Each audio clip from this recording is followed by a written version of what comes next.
네, 금융위원회 위원장 이호원입니다. 지금부터 금융위원회 업무계획 보고드리겠습니다. 먼저 그동안 금융이 바꾼 국민의 삶과 기업의 미래 짧은 영상으로 함께 보시겠습니다.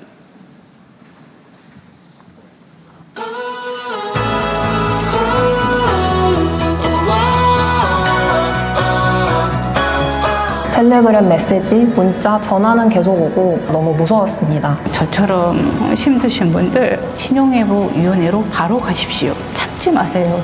곧 해결됩니다. 20년간 빚을 갚아왔는데 갚을 도리가 없었습니다. 세도야 기금을 통해서 해방될 수 있어서 앞으로 봉사하는 마음으로 살아가려고 합니다. 저는 신용회복 중이라서 기존 은행권에서 대출을 받기는 어려운 상황이었습니다. 그런데 이 청년 미래이행 대출은 미래에 대한 가능성을 보고 대출 지원을 받을 수 있었습니다. 저희의 가장 큰 고민은 엔비디아와 같은 빅테크 기업들과 경쟁할 수 있는 충분한 자금을 모집하는 것이었습니다. 이번 국민성장펀드에 8천억 원에 달하는 대규모 투자를 통해 기술 혁신과 제품 개발에 더욱 과감하게 집중할 수 있게 되었습니다. 코스닥 시장을 혁신기업의 성장 플랫폼으로 육성하는 가운데 상장을 결심하게 되었습니다. 한국거래소에 상장하고자 하는 미국 혁신기업들의 열의가 현지에서 많이 느껴집니다.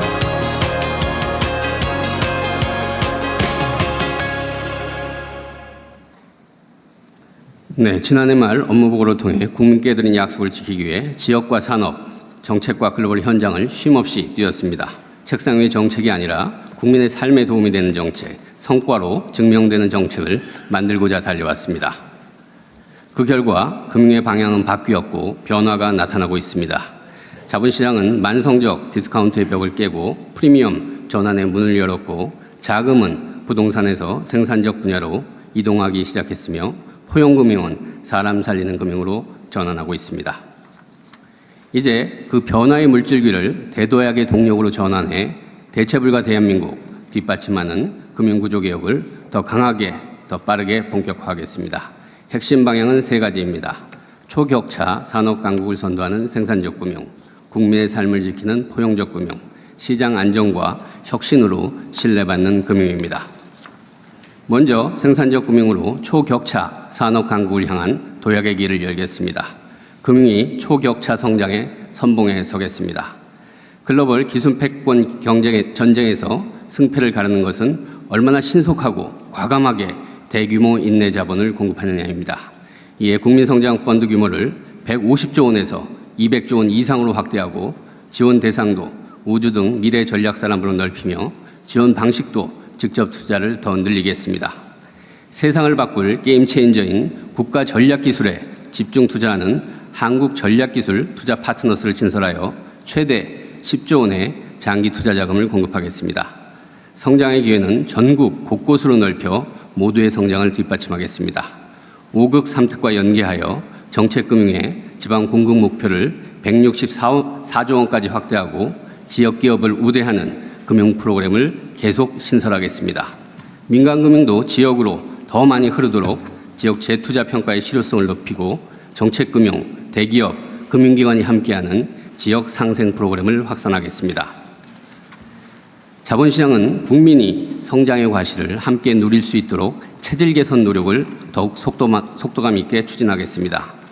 먼저 코스닥 3대 구조 혁신을 통해 혁신기업은 원활히 진입하고 부실기업은 신속히 퇴출하며 우수 일반기업 구분으로 역동성과 경쟁력을 제고하겠습니다.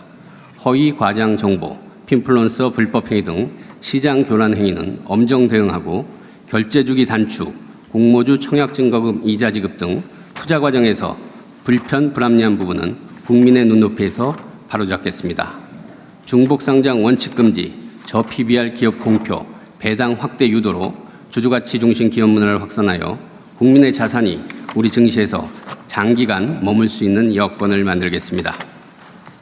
둘째, 포용금융으로 금융의 시작에서부터 끝까지 함께하겠습니다. 금융으로 들어가는 입구 문턱은 낮추고 출구에서는 평생 추심의 굴레를 끊어내며 다시 설 기회는 넓히겠습니다. 먼저 어려울수록 높아지는 금융의 진입장벽을 낮추겠습니다. 1층의 민간금융은 과거의 연체 이력이 아니라 미래 성장성을 보는 신용평가로 바꾸고 중저신용자 대출을 확대하겠습니다. 2층의 정책금융은 서민금융 안정기금을 도입하여 재원을 튼튼히 하고 100만 원, 4.5%, 10년에 소액 저리 장기 대출을 신설하겠습니다. 3층은 맞춤형 대안금융을 확대하여 K-마이크로 크레딧을 적립하고 금융의 문턱을 누구나 넘을 수 있는 높이로 낮추겠습니다. 금융의 출구에서 한 번의 연체가 평생의 추심과 낙인이 되지 않도록 실패의 부담을 낮추겠습니다. 사각지대 없는 세도액 기금 집행으로 장기 연체 채권을 일괄 정리하고 채권의 소각과 채무 조정도 신속히 진행하겠습니다. 금융회사 연체 채권 관리 개선 방안의 현장 안착과 금융공공기관의 선도적인 채무자 보호 제도 개선을 통해 장기 연체를 양산해온 구조를 뿌리부터 바꾸겠습니다. 마지막으로 빚 때문에 죽는 사회라는 말이 사라지도록 재기의 기회를 활짝 열겠습니다. 원스톱 전담 지원 체계, 채무자 지원 종합창구 구축 등 채무자 구제에 안전망을 촘촘히 하고 금융, 복지, 고용, 연계 지원 확대와 개인회생 파산 신청의 편의를 높여 정상 경제활동으로의 복귀를 적극 돕겠습니다. 민생 약탈범죄로부터 국민을 안전하게 보호하겠습니다. 이러한 포용금융이 금융의 DNA로 자리 잡도록 금융 시스템을 근본적으로 재설계하겠습니다. 우리 공동체의 미래인 청년에게는 내일을 설계할 수 있는 금융의 사다리를 놓겠습니다. 청년의 자산 형성을 국가가 함께 돕겠습니다. 청년 초기 자산 형성 프로그램과 청년 미래적금으로 사회의 첫발을 내딛는 자산 기반을 만들겠습니다. 금융교육과 1:1 재무상담도 함께 제공해 스스로 자산을 관리할 역량을 키우겠습니다. 청년의 도전과 경제활동 진출도 적극 뒷받침하겠습니다. 청년의 창업 초기 부담을 낮추는 전용 금융상품을 신설하고 면책을 통해 금융회사의 적극적인 창업 지원을 유도하겠습니다. 금융 이력이 부족한 청년에게도 금융의 문을 열겠습니다. 호응이 높은 청년 미래 이음 대출은 공급 규모를 확대하고 대한신용평가를 활용해 신용의 기회를 넓히겠습니다. 신혼부부 정책주택대출의 소득 기준을 완화하여 결혼이 불이익이 되지 않는 사회를 만들겠습니다. 셋째, 금융시장 안정을 굳건히 지키는 가운데 금융권 혁신으로 국민의 신뢰를 쌓겠습니다. 가계부채 총량을 안정적으로 관리하고 고위험 주담대 자본규제 강화 등을 통해 부동산과 금융의 절연 기조를 이어가겠습니다. 3고에 따른 민생, 실물경제의 어려움에는 정책, 민간금융권이 함께 든든한 방파제가 되겠습니다. 금융권의 낡은 관행은 과감히 걷어내겠습니다. 금융회사 CEO의 이사회 참호구축 차단, 연임 절차 개선 등 지배구조의 공정성과 투명성을 높이고 금융행정감독 쇄신을 통해 국민의 신뢰를 제고하겠습니다. 금융권 인공지능 전환의 속도를 높여 혁신을 유도하겠습니다. 혁신과 이용자 보호를 균형 있게 고려한 디지털 자산 및 보안 규율 체계를 조속히 마련하고 망부리 해제와 신용정보 동의제도 개편을 통해 금융권의 혁신과 데이터 활용을 촉진해 나가겠습니다. 지난 1년이 금융의 방향을 바꾼 시간이었다면 이제는 변화를 국민의 삶 속에서 완성하는 시간이 되어야 합니다. 이에 금융위원회는 다시 새 출발한다는 각오로 국민 한 분 한 분이 금융이 달라졌다, 내 삶이 나아졌다 체감하실 때까지 개혁과 혁신의 속도를 늦추지 않고 현장의 발걸음은 멈추지 않겠다는 점을 분명히 말씀드리며 이상 보고를 마치겠습니다. 네, 열심히 해주셔서 성과도 많이 나고 있는 것 같습니다. 근데 일단 자본시장 그중에 주식시장 정상화는 정말 주력해야 될 힘을 쏟아야 될 부분이죠. 맞습니다. 그래서 네, 저희들이 옥석 가리기도 잘하고.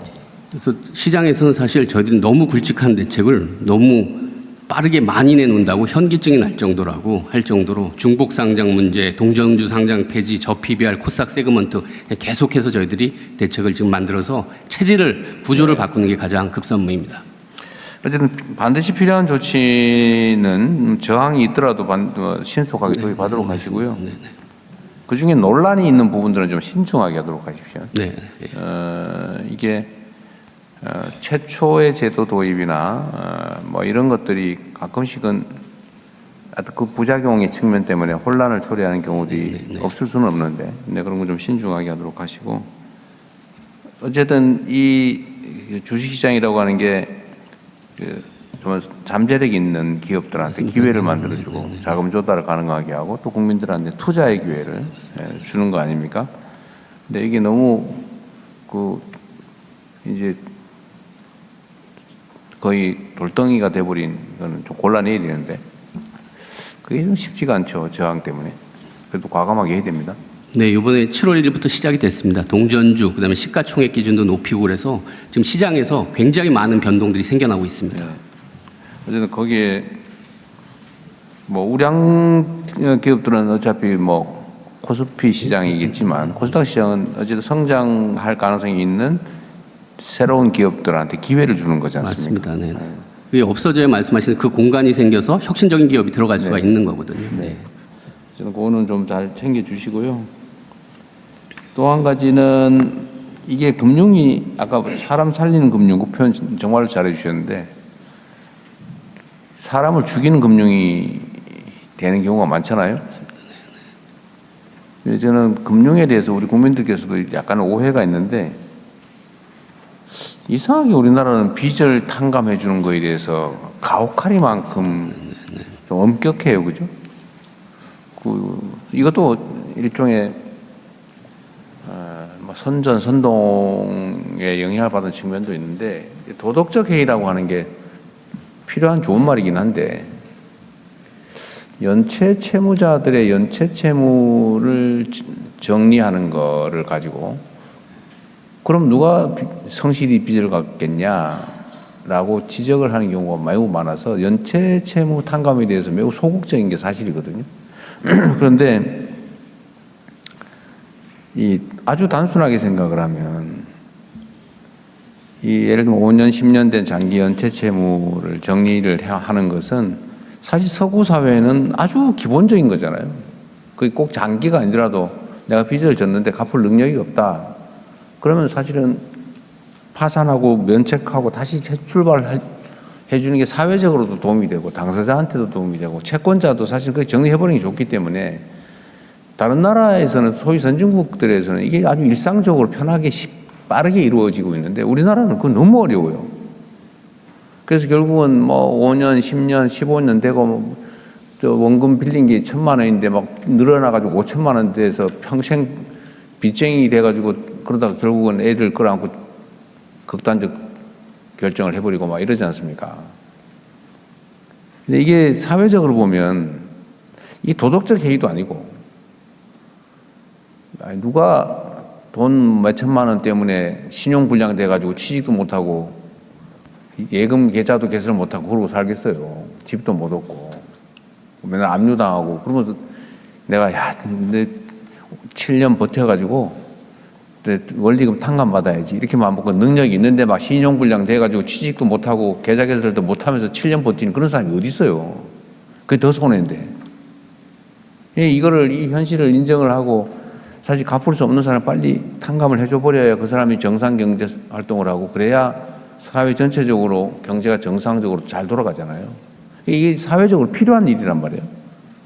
근데 이거를 꼭 이상한 소리 하는 사람들이 있단 말이에요. 도덕적 해이를 유발한다는 무슨 그러면 제대로 갚은 사람은 뭐냐 그래서 진짜 정상적으로 갚은 사람들한테 이렇게 억울한 생각 갖게 만들고 이런 무책임한 선동들이 가끔씩 이루어지지 않습니까? 그럼에도 불구하고 필요한 일을 해야 돼요.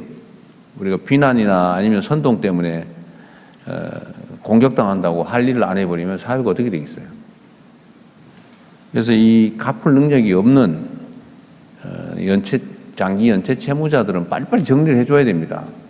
그리고 금융기관들은 원래 빌려줄 때 일정 수가 빚을 못 갚을 거를 각오하고 그 비용을 다 책정을 해가지고 다 이자로 다 받고 있잖아요. 심하게는 대손상각이라고 합니까? 네. 그런 거 다 해놓잖아요, 미리. 그래서 손해도 아닌 거죠, 이게 정리하는 게. 그래서 저는 오히려 금융기관들이 장기 연체 채무자들을 갖다가 가혹하게 관리하는 게 이게 도덕적 해이라고 보이죠. 그거 다 미리 다 받은 거고, 그 가혹하게 과도하게 받으면 부당이득 아닙니까? 그 부당이득을 노리는 거죠.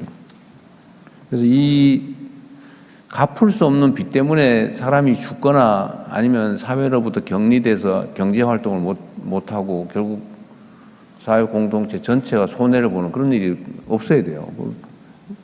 위원장께서 과감하게 해야 됩니다. 네네. 이런저런 얘기가 있더라도 필요하면 제도도 만드시고요. 그것도 설득도 하고. 맞습니다. 네, 그럼 네. 말씀 주신 대로 사실 가장 대표적인 사례가 그때 상록수 네. 유동화 회사.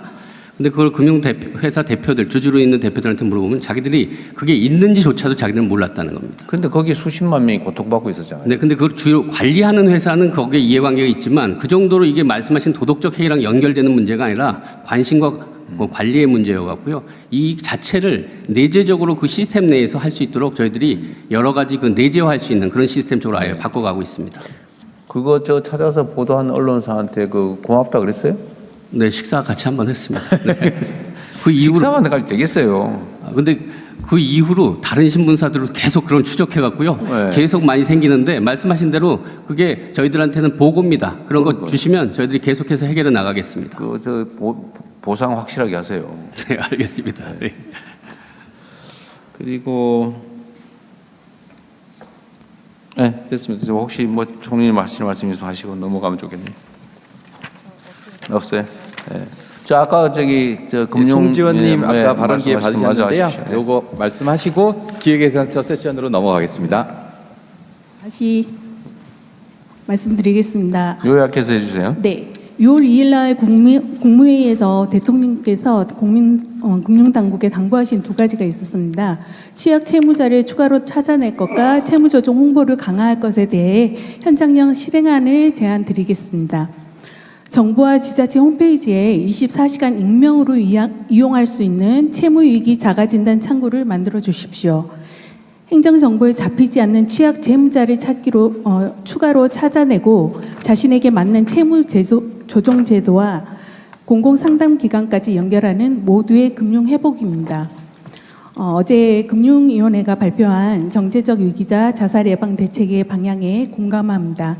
신용회복위원회를 중심으로 채무조정과 개인회생 파산, 금융복지고용 지원을 종합적으로 연계하고 금융 비금융 데이터로 위기자를 발굴하는 것은 꼭 필요한 정책입니다. 저도 금융위 발표 이전에 거주 자치구의 채무위기 자가진단과 공공상담 연결 체계를 제안했습니다. 채무조정뿐 아니라 법률 지원 복지, 일자리, 정신건강, 불법 사금융과 불법 추심 피해 예방까지 한 흐름으로 연결하는 방안입니다. 네. 다만 현장에는 데이터만으로는 찾기 어려운 위기자가 많습니다. 겉으로는 정상 상환 중이지만 카드 돌려막기, 가족 지인 차용하고 보험 적금을 해약하거나 임대 보증금을 소진하면서까지 버티면서 이미 상환 능력과 가계의 안전망이 무너진 분들입니다. 이제 조금만 짧게 네. 부탁드릴게요. 네. 네, 나중에 세부적인 거는 저 문서로 관련해서 좀 내세요. 좀 자세한 내용은 오늘 정책 제안서로 제출하도록 네, 하겠습니다. 문서로 내시고 앞으로 말씀하시면 핵심 요지만 하시고 세부적인 거는 문서로 내시면 각 부처에서 참고하도록 하시죠. 저 서민금융진흥원은 어디 계세요? 서민금융진흥원장. 있습니다. 아, 그래요? 네. 네. 네, 서민금융진흥원장 그럼 김은경입니다. 뭐 특별히 문제 있어요. 여기가 어쨌든 사람 살리는 금융의 핵심적인 역할을 해줘야 되는데. 네. 여기 지금 사람 살리는 금융 배지를 저희들이 만들어서 아, 그러세요? 예, 지금 하트 모양으로 사람을 살리자 해서 챌린지를 할 예정이고요. 아까 그거 말씀하신 건 이미 시행하고 있습니다. 그래서 저희들이 서민금융진흥통합지원센터를 통해서 정책 자금하고 채무 조정을 하면서 동시에 네. 복지를 다 연계하고 고용도 연계하고 그리고 그 연계가 잘 되었는지 사후 전화까지 하고 있으니까 그거는 이미 제도화되어 있습니다. 네. 여기는 인력이 몇 명이나 됩니까? 저희가 서민금융진흥원은 382명이고요. 389명이고요. 네. 신용회복위원회는 583명인데요. 그게 정원이고 현원은 네. 그거보다 100명이 적습니다. 신용회복위원회도 서민금융진흥원이 관할하고 있어요? 서로 따로따로입니다. 제가 겸임하고 있습니다. 아, 겸임을 해요? 예, 그게 이제 서민금융진흥원은 햇살론과 같은 정책 자금을 해주는 것이고 최근에 했던 청년 미래적금도 저희들의 관할이었고요. 네. 신용회복위원회는 사전 채무조정, 신속채무조정 개인 워크아웃을 하고 있습니다. 알겠습니다. 자, 신용보증기금 어디 계세요? 아, 그러시구나. 여기는 뭐 특별한 현안이 있나요? 네, 특별한 건 없습니다. 그럼 보통의 것은 있어요? 네. 어쨌든 소관 업무를 충실하게 잘해주시기 바랍니다. 네, 알겠습니다. 신용보증기금이 이게 보증을 했다가 나중에 보증 사고가 나면은 이제 대입 면제 대지급하고 네. 그 손실 규모가 뭐 늘어나거나 줄거나 뭐 그런 상황은 좀 어때요?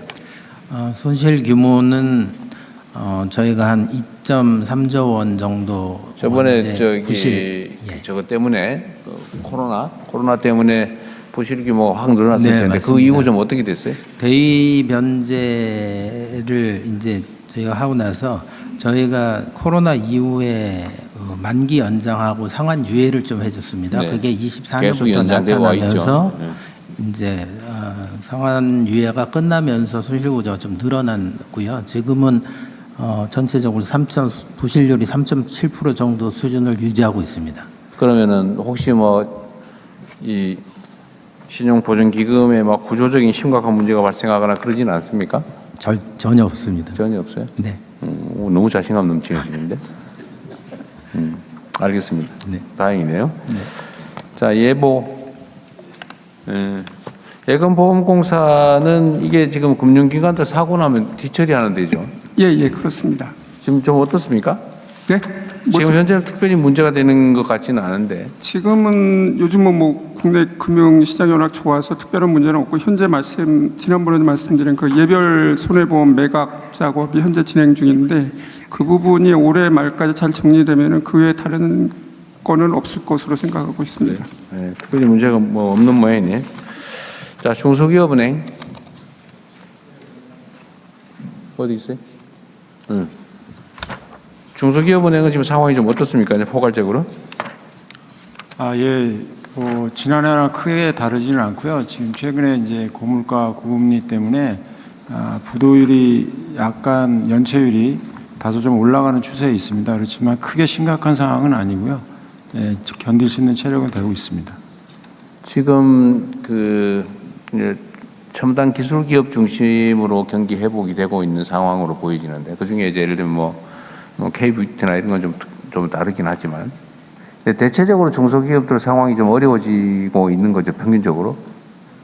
예, 지금 그 첨단 산업 쪽이나 전략 산업 쪽은 시중은행들도 열심히 지원을 하고 있어서 유동성이나 지원에 지금은 굉장히 좋은 상황이고요. 그래요. 사실 시중은행들이 좀 기피하는 소상공인들 이런 쪽에 저희가 좀 타행들하고 달리 그쪽 부분에 좀 집중하고 있습니다. 중소기업은행이 소상공인까지 관할을 하고 있는 거예요? 예, 소상공인은 저희가 제일 많이 하고 있습니다. 지금 한 24조 정도 되니까요. 정책 자금 말고 일반 대출? 예, 일반 자금 대출하고 있습니다. 근데 그게 뭐 위기 상황으로 치닫거나 뭐 그러지는 않나 보군요, 아직. 요즘 좀 어려운 상황이어서 금융위하고 이제 협의해서 좀 더 시중은행들은 이제 수익 지향적이기 때문에 좀 기피하는 쪽이기 때문에 저희가 좀 더 지원 프로그램을 만들어서 지원하고 있습니다. 총리님 아무 때나 필요하면 얘기하십시오. 네. 한국산업은행. 예, 여기 있습니다. 산업은행하고 중소기업은행은 왜 자리가 달라요?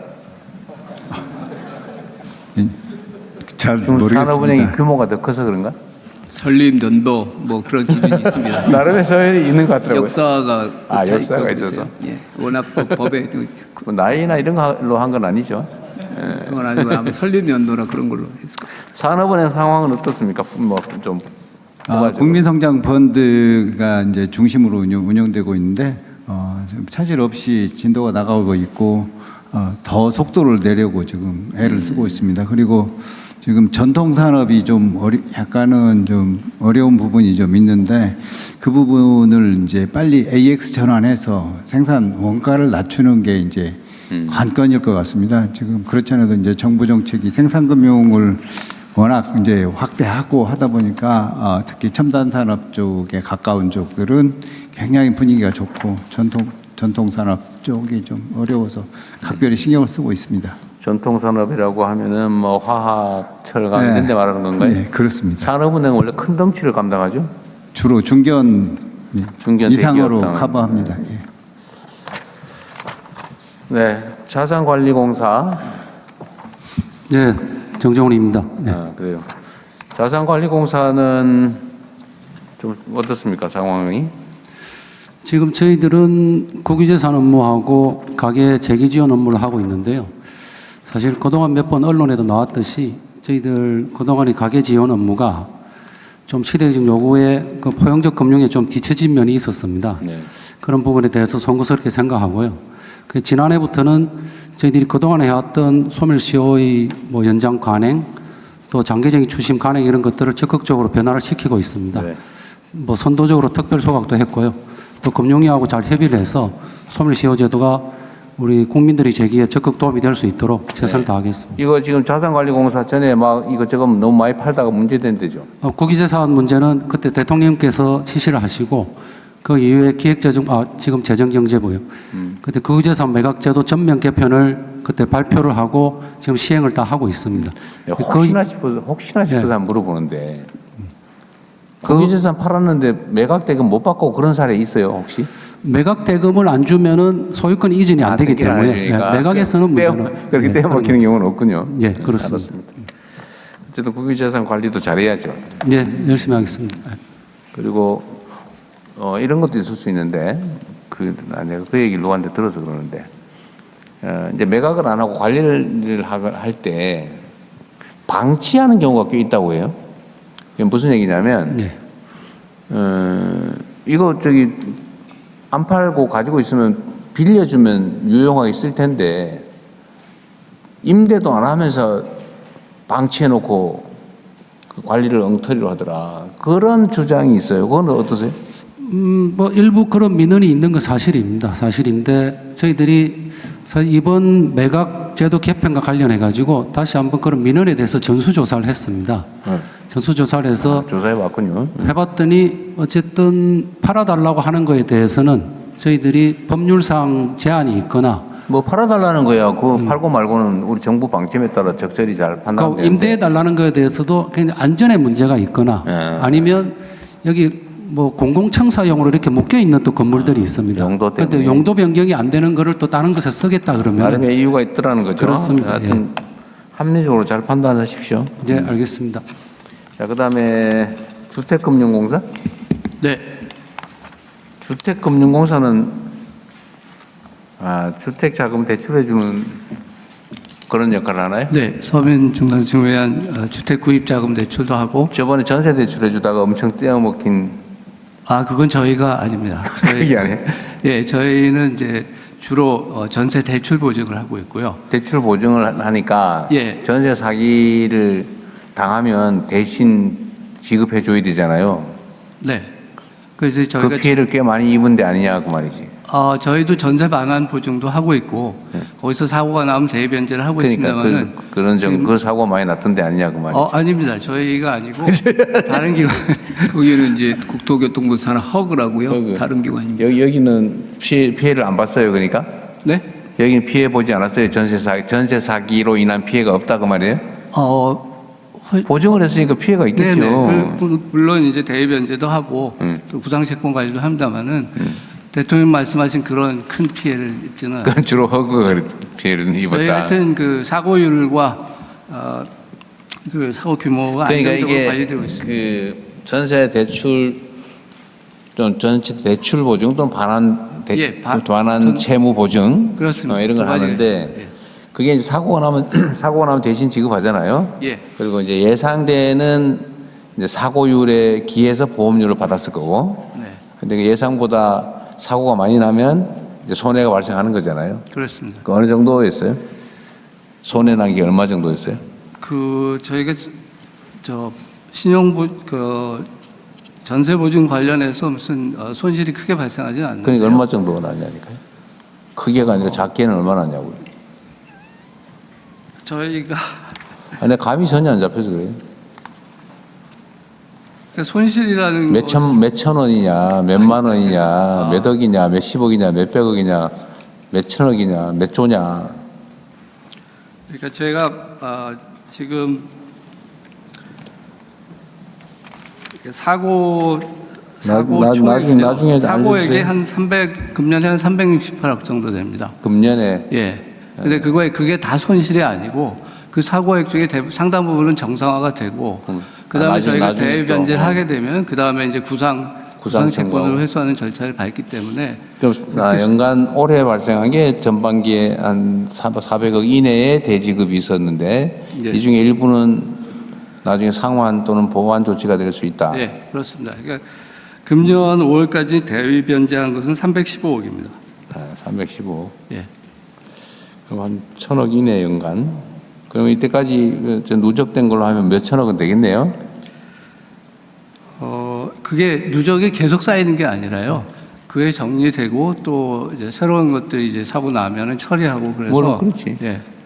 근데 지난 몇 년간 전세를 허그하고 주택보증공사가 똑같지는 않지만 비슷한 동형의 이런 상품을 제공하셨는데 지난 몇 년간 손실이 몇백억밖에 그친다는 거는 그런. 아니 올해 대지급 300억이라니까. 아주 이게 손실이 아니고 대위 변제액을 말씀드렸습니다. 대위 변제액이 사실은 이제. 그러니까 대위 변제액 사고지 사고. 다 못 받으면은 손실이 되는 건데요. 그렇죠. 그 나중에 일부가 정상화도 되고 그다음에 이제 나눠서. 뭐 지금 얘기하는 거는 그게 아니고 그건 이해하겠고. 네. 그 주로 지금 전세 사기 사건이 벌어진 게 지금 몇 년 전부터잖아요. 네. 그리고 그때 그 사고가 나면 일단 지급을 했을 거 아닙니까? 예. 그러니까 그게 얼마 정도 되나 누적으로. 그 중에 누적으로 얼마 되는데 그 중에 얼마는 회수됐다. 그게 있을 것 같아서 물어본 건데 나중에 좀 알아주세요. 네. 네. 그 주택금융은 그렇고요. 그다음에 금융감독원 여기 계시구나. 감독원은 요새 좀 어떠세요? 일단 기본적으로 저희가 해야 될 그 금융시장의 안정성이나 건전성과 관련된 부분 기본 임무를 지금 수행하고 있고요. 자본시장 투명성 관련된 부분에 관한 업무를 수행하고 있습니다.